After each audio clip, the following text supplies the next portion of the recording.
Ever wondered what kept medieval folks up at night? What terrifying female figures lurked in the shadows of their stories?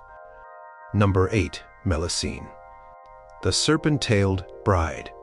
Have you ever suspected your spouse was hiding something? Raymond of Poitou probably wished he'd never discovered his wife's secret. The legend of Melusine begins with a chance meeting in the forest. Raymond, a nobleman, encounters a stunningly beautiful woman named Melusine near a fountain. Enchanted by her beauty and wisdom, he quickly proposes marriage. Melusine accepts, but with one unusual condition: Raymond must never attempt to see her on Saturdays. The marriage proves prosperous. Melusine uses her mysterious powers to build castles overnight and brings wealth and power to Raymond's land. She bears him several sons, many born with strange physical deformities, but the family's fortunes continue to rise. For years, Raymond honors his promise, never questioning where his wife disappears to each Saturday. But curiosity eventually overcomes him. One Saturday, Raymond peeks through a keyhole into Melusine's private chamber. What he witnesses horrifies him. From the waist down, his beautiful wife has transformed into a serpent or fish, and she bathes in a large tub of water. In some versions of the story, Raymond keeps this discovery to himself, but during a later argument he publicly calls Melusine a serpent in front of the court. Her secret exposed, Melusine lets out a mournful cry, transforms fully into a dragon-like creature, and flies away from the castle, never to return except on rare nights when she appears as a ghostly figure mourning her lost children. The legend of Melusine spread throughout medieval Europe, particularly in France, where several noble families, including the powerful House of Lusignan, claimed descent from this supernatural ancestress. The image of Melusine appeared on family crests, in artwork, and even as a logo for Starbucks coffee before their famous siren was stylized. Medieval audiences found something deeply compelling about this woman who built structures, birthed dynasties, yet harbored a fundamental otherness that made her dangerous once betrayed. Number 7. Morgan le Fay, Arthur's dangerous sister. What if your own sister wanted to destroy everything you built? In Arthurian legend, King Arthur faced exactly this predicament with his half-sister Morgan le Fay, one of medieval literature's most complex female characters. Originally appearing as a benevolent healer in early Welsh folklore, Morgan transformed over centuries of storytelling into something far more dangerous. Morgan first gained her magical abilities by studying in a nunnery, where she learned the 7 arts and mastered astrology and mathematics, unusual accomplishments for women in the medieval period. Some versions describe her traveling to magical islands where she studied under the guidance of Merlin himself. As the legends evolved, Morgan developed into a powerful sorceress, capable of shape-shifting, floating objects through air, and creating magical castles that appeared and disappeared at her whim. Her relationship with Arthur changed dramatically through different tellings. In some versions, she remains loyal to her brother. In others, she becomes his bitter enemy, orchestrating plots against him and the Knights of the Round Table. Many stories describe her stealing Excalibur and giving it to Arthur's enemies. She frequently tries to expose Queen Guinevere's affair with Lancelot, not from moral concern, but to destabilize Arthur's court. In the famous tale of Sir Gawain and the Green Knight, Morgan orchestrates the entire supernatural challenge to test Arthur's knights. Most dangerously, she seduces Arthur, sometimes without him knowing her true identity, and conceives Mordred, the knight, who eventually kills Arthur in battle. Despite these antagonistic actions, when Arthur is mortally wounded, it is Morgan who appears in a boat to take him to Avalon for healing. Even medieval storytellers seemed unable to decide whether Morgan was villain or savior, healer or destroyer. The changing portrayal of Morgan le Fay through medieval literature reflects his evolving attitudes toward female power. Early Celtic societies had honored female healers and wise women. But as Christianity spread through Europe, women with unusual knowledge became suspect. Morgan embodied this tension. Her intelligence and magical abilities made her powerful, but also dangerous. Her legend served as a warning about women who stepped outside traditional roles while simultaneously preserving traces of older traditions that honored female wisdom. Number 6. Lamia, the child-eating seductress. Could you imagine a more terrifying figure than a beautiful woman who devours children? The medieval legend of Lamia originated in ancient Greek mythology, but evolved significantly during the Middle Ages, becoming a cautionary tale about female sexuality and maternal failure. The original story described Lamia as a beautiful queen of Libya, loved by Zeus. When Zeus's jealous wife, Hera, discovered their affair, she murdered all of Lamia's children. Driven mad by grief, Lamia began stealing and eating other women's babies out of envy and revenge. As her crimes continued, her beautiful appearance transformed. Her body became serpentine, her face distorted with malice. Zeus granted her the ability to remove her eyes when she wished to rest, putting them in a dish and replacing them when she needed to hunt children again. By medieval times, the Lamia legend had merged with other monster traditions.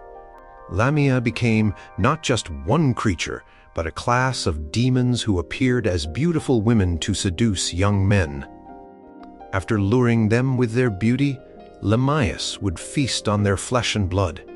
These medieval Lamias lived in ruins and deserted places, sometimes appearing as half-woman, half-snake creatures similar to mermaids, but far more deadly. Mothers throughout medieval Europe used stories of Lamias to frighten children into obedience. Don't wander too far from home. The Lamia might get you. Don't talk to strange women. They might be Lamias in disguise.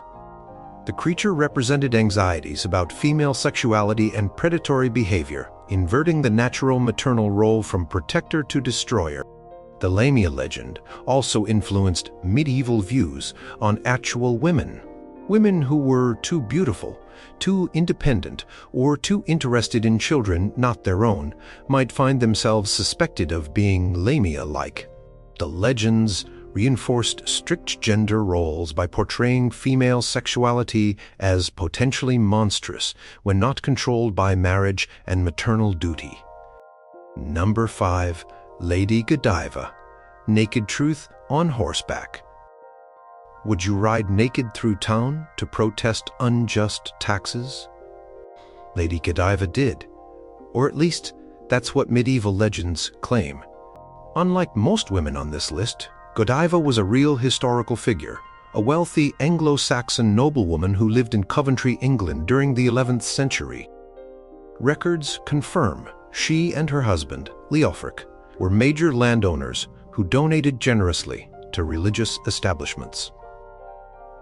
The famous legend emerged about a century after her death. According to the story, Godiva repeatedly urged her husband to reduce the heavy taxes he had imposed on the citizens of Coventry. Leofric, frustrated by her pleas, finally declared he would lower the taxes only if she rode naked through the marketplace at midday. To his surprise, Godiva took him at his word. She announced her intention to make the ride and ordered all citizens to remain indoors with their shutters closed, out of respect. Covering herself only with her long hair, she rode through the town on horseback. Only one person, a tailor, later nicknamed Peeping Tom, disobeyed and looked at her, and was struck blind for his transgression. Moved by his wife's sacrifice, Leofric kept his promise and abolished the oppressive taxes. This legend transformed Godiva from a conventional noblewoman into a powerful symbol of female self-sacrifice and advocacy for the poor. Unlike many medieval tales that portrayed women's bodies as sources of temptation or danger, Godiva's nudity became associated with truth and justice. Her willingness to endure public shame to help others turned potential scandal into a holy act. The Peeping Tom addition to the story emerged later, around the 17th century, adding consequences for voyeurism and reinforcing the lesson that Godiva's nudity was not for sexual gratification but for social justice. Today, Coventry maintains proud connections to the legend, with statues of Lady Godiva and an annual fair named in her honor, celebrating what began as a medieval tale about a woman who used the only power available to her control over her own body to challenge male authority and economic oppression. Number 4. The Loathly Lady. Beauty in disguise. What if the ugliest hag turned out to be the most beautiful woman in the world? The medieval tale of the Loathly Lady, which appears in several variations across European literature, explores exactly this surprising transformation. The most famous version appears in The Wife of Bath's Tale in Chaucer's Canterbury Tales. A knight in King Arthur's court commits rape and is sentenced to death. Queen Guinevere offers him a chance to save his life if he can answer the question, "What do women most desire?" After searching far and wide with no satisfactory answer, the desperate knight meets a hideously ugly old woman, the Loathly Lady, who promises to give him the correct answer in exchange for granting her request after he's pardoned. The knight agrees, and she tells him women most desire sovereignty, control over their own lives and choices.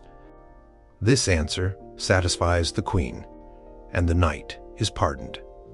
The hag then demands her payment. The knight must marry her. Though revolted, he is bound by his promise. After their wedding, she offers him a choice. She can remain old and ugly, but be a faithful, loving wife, or she can become young and beautiful, but he must risk her infidelity. The knight, having learned his lesson about female sovereignty, tells her the choice should be hers. This correct answer breaks the spell. She transforms into a beautiful young woman and promises to be both lovely and faithful. In other versions, like the tale of Sir Gawain, the knight must kiss the hideous hag, demonstrating that chivalry extends to all women regardless of appearance. Each version emphasizes that true nobility lies in respecting women's autonomy and looking beyond physical appearance. What made this story particularly compelling to medieval audiences was its reversal of the usual pattern where women were valued primarily for beauty and obedience. The Loathly Lady, despite her initially repulsive appearance, possessed wisdom that powerful men needed. Her transformation rewarded men who respected female intelligence and agency rather than those who judged by appearance alone. The tale challenged medieval hierarchies by suggesting that women, regardless of status or beauty, deserved the right to make their own choices. Number 3. Melusine, the builder of dynasties. How would you react if your mother suddenly grew a serpent's tail every Saturday? The children of Melusine faced this strange reality, though they didn't discover it until too late. While similar to the first Melusine legend mentioned earlier, this particular version from French literature developed unique elements that warrant separate attention. In this telling, Melusine's origin story reveals she is the daughter of the fairy Pressin and King Alinus of Albany. When Alinus broke his promise never to observe Pressin during childbirth, the fairy took her 3 daughters and fled to Avalon. Upon learning how their father had driven them away, the teenage Melusine convinced her sisters to help imprison their father inside a mountain. Pressin, horrified by this revenge, cursed Melusine to transform into a serpent from the waist down every Saturday. The curse could only be broken if she found a husband who would promise never to observe her on Saturdays. Melusine then meets Raymond, a nobleman who has accidentally killed his uncle during a hunting expedition. She promises to make him prosperous if he marries her under her special condition. Their marriage flourishes. Melusine bears 10 sons most, with strange physical abnormalities reflecting their supernatural heritage. One has a single eye, another has oversized ears, and another has a boar's tusk. Despite these oddities, Melusine proves an extraordinary wife, using magical powers to build castles and fortifications overnight, establishing the foundations of the Lamia Dynasty. This version emphasizes Melusine's role as a builder and founder. Each castle she constructs appears mysteriously by morning, with workers reporting, hearing strange noises throughout the night as Melusine directs supernatural forces to complete work that would take humans years. Her architectural achievements include the castle of Lusignan, Vauban, Mervent, and Saint-Mexan, all real locations in western France. When Raymond eventually breaks his promise by spying on her Saturday bath and later publicly denounces her as a serpent, Melusine transforms into a dragon and flies away. However, she continues to appear whenever a Lusignan is about to die, or when disaster threatens the castle, letting out mournful cries that warn the family of impending doom. This legend served multiple purposes in medieval society. For the Lusignan family, claiming descent from Melusine explained their remarkable rise to power and justified their authority through supernatural heritage. For ordinary people, the story addressed anxieties about female power by containing it within the narrative of matrimonial betrayal and motherhood. Melusine's architectural achievements were acceptable because she used them to advance her family rather than her own status, reinforcing the medieval ideal that women's power should serve patriarchal structures rather than challenge them. Number 2. Pope Joan, the woman who ruled the church. Could a woman have secretly become the Pope? The medieval legend of Pope Joan suggests exactly that a talented woman who disguised herself as a man and rose through church ranks to eventually occupy the highest position in medieval Christendom. According to stories that began circulating in the 13th century, Joan was an exceptionally intelligent Englishwoman born in Mainz, in modern Germany, around 814 CE. Forbidden from pursuing education because of her gender, she adopted male clothing and identity, calling herself John Anglicus. She studied at monasteries in Athens and Rome, impressing everyone with her intellect and apparent piety. Her reputation for learning and religious devotion led to increasingly significant church appointments. After Pope Leo IV died in 855, John was elected as his successor. For 2 years, this disguised woman supposedly ruled as pontiff, making religious decisions for all of Western Christendom. Her true identity remained secret until, during a papal procession between St. Peter's and the Lateran Palace, disaster struck. Pope Joan, who had concealed the fact she was pregnant, suddenly went into labor in the middle of the crowded street.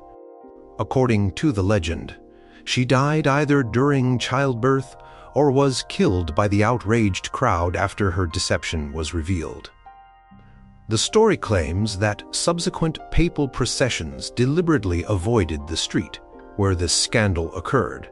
Some versions added that new popes were required to sit in a special chair with a hole in the seat, the sedia stercoraria, where their genitals could be checked to confirm they were male.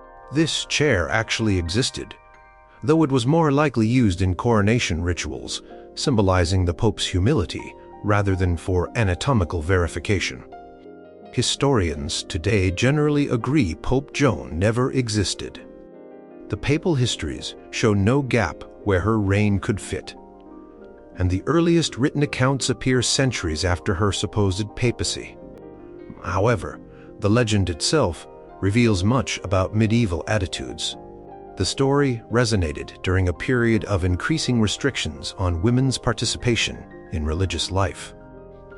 Earlier medieval periods had seen women leading double monasteries and exercising significant religious authority. But by the 13th century, when this legend emerged, women's religious roles had been severely curtailed. The Joan story functioned as both warning and wish fulfillment. For church authorities, it justified excluding women from power by showing the chaos that could result. For ordinary people, especially women, it may have provided a subversive fantasy about a woman smart enough to beat the system, temporarily achieving what institutional rules prohibited. Number 1. La Belle Dame Sans Merci. The beauty without mercy. What happens when a kiss is deadlier than a knife? The legend of La Belle Dame Sans Merci, the beautiful lady without mercy, explores this terrifying possibility. While this figure achieved her most famous form in John Keats' 1819 poem, she originated in medieval French literature, particularly in a 15th century poem by Alain Chartier. The medieval story describes a hauntingly beautiful woman who lures knights and noble men with her exceptional beauty. Men who encounter her become instantly infatuated, abandoning their duties, families, and previous commitments to pursue her. The lady shows no particular cruelty. She simply accepts their devotion with perfect indifference to their suffering. Unlike witches who actively cast spells, her power lies in her perfect embodiment of courtly ideals of female beauty combined with complete emotional detachment. Those who fall under her spell waste away physically, unable to eat or sleep, consumed by longing for a woman who shows them only politeness rather than passion. Some versions describe knights who serve her for years without receiving more than a glance or touch of the hand. Others tell of men who die from the sickness of unrequited love, with the lady attending their funerals, showing the same pleasant detachment she exhibited during their lifetime of devotion. Medieval audiences would have recognized this figure as the dark counterpart to the idealized lady of courtly love traditions.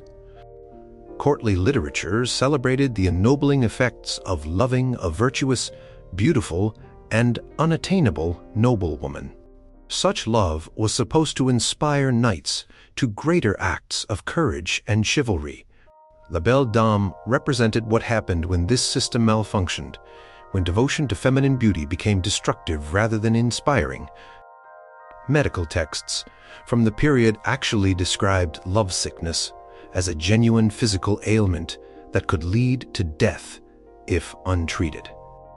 The beautiful lady without mercy embodied the fear that women's beauty exercised a power over men that could literally kill. Unlike other dangerous women who actively sought to harm men, her danger lay in her passivity, her refusal to reciprocate the emotions she inspired. This legend speaks to medieval anxieties about the power imbalance in romantic relationships. In a society where marriages were primarily economic arrangements, unconsummated desire represented both a social ideal and a potential threat. La Belle Dame also represented fears about women operating outside the control of male authority or family structures. Her independence made her dangerous precisely because she didn't need or want the love she inspired. Ever wondered why these legends persist even in our modern world? What does our fascination with these dangerous medieval women reveal about our own hidden fears and desires?